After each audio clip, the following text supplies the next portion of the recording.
খনা যে আমার কত বড় শুভাকাঙ্ক্ষী সেটা একমাত্র আমিই জানি। আর এক্ষেত্রে খনা যদি কোনোভাবে আঘাত পায় তাহলে আদপে আমারই অমঙ্গল হবে। আর সত্যিই যদি কোনো বিপদ ঘটে আমি সমস্ত ঝড় ঝঞ্ঝা কাটিয়ে রাজকুমারী সমৃদ্ধিকে বিবাহ করব। সমস্ত অশুভ কি শুধু আমার ভাগ্যে লেখা আছে? না না, তা কেন সমৃদ্ধি? কেন বলবো না বলুন তো? আমি তো আপনজনদের হারিয়েই ফেলেছি। এখন যেটুকু নিয়ে বেঁচে থাকার স্বপ্ন দেখছি সেটুকুও যেন ধীরে ধীরে অনিশ্চিত হয়ে যাচ্ছে। না সমৃদ্ধি, কিচ্ছু অনিশ্চিত হয়নি সমৃদ্ধি, আমি তোমাকে বলছি।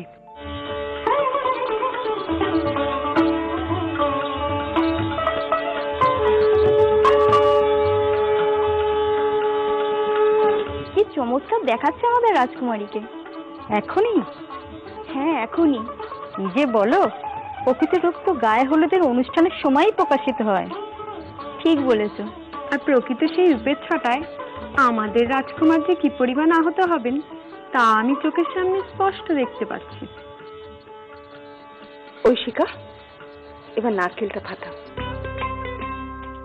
রাজকুমারী, এই নারকেল ফাটানোর সাথে সাথে তোমার জীবনেরও সূচনা শুরু হলো। আর এই জীবন প্রত্যেক নারীর একান্ত কাম্য। নারী বিবাহে অর্ধেক আর মাতৃত্বে পূর্ণতা লাভ করে।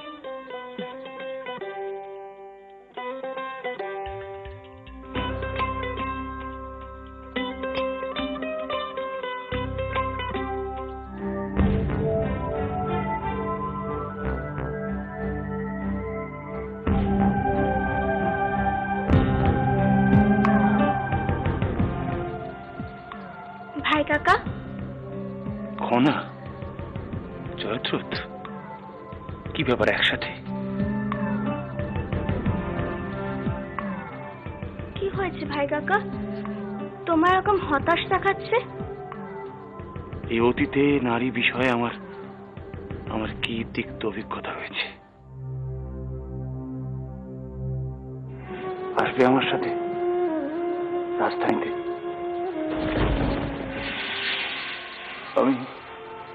আমি এখনো তোমার স্পর্শ অনুভব করি। কেন? এখনো তোমার গন্ধ আমার সারা শরীরে। এমন থাকে না।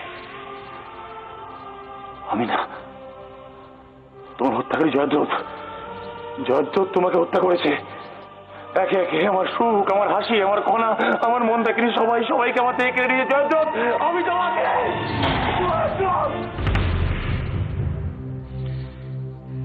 আমি বহু কষ্টে সেই স্মৃতি ভুলতে পেরেছি জয়দ্রথ, কারণ একসাথে এত কিছু পাওয়ার এই সুবর্ণ সুযোগ যে বারে বারে পাওয়া যায় না। ভাই কাকা, তুমি একজন সাহসী পুরুষ, তোমার তো এই কথা বলা উচিত নয়। আর তাছাড়া তুমি নিজে গায়ে হলুদের সময় বলেছিলে যে সেরকম কিছু ঘটলেও তুমি সব প্রতিকূলতা কাটিয়ে ঋদ্ধিমণিকেই বিবাহ করবে। হ্যাঁ ঘনা, বলেছিলাম। যা ঘটনা ঘটছে তার জন্য কি আমি চাই? সত্যি কি আমার কোনো দোষে এই সমস্ত ঘটনা ঘটছে? কি করেছি আমি? রাজকুমার, তুমি কিন্তু মিথ্যেই এসব কথা ভাবছো। শক্ত হও, দয়া করে এসব ভেবো না। তুমি সুলক্ষণ পুরুষ, কোনো সন্দেহ নেই এতে। আমি প্রতিজ্ঞা করছি যে কোনো পরিস্থিতিতে আমি তোমার সাথে থাকব। অযথা ভবিষ্যৎ চিন্তা করে অনুষ্ঠানের আনন্দকে বিফলে যেতে দিও না।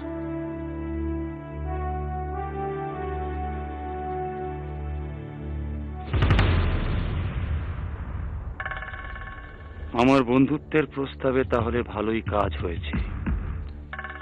যে কোনো পরিস্থিতিতে সাথে থাকার প্রতিজ্ঞা। অবশ্য তুমি যে কত চতুর তা আমি ভালোভাবেই জানি। কি ভাবছো রাজকুমার?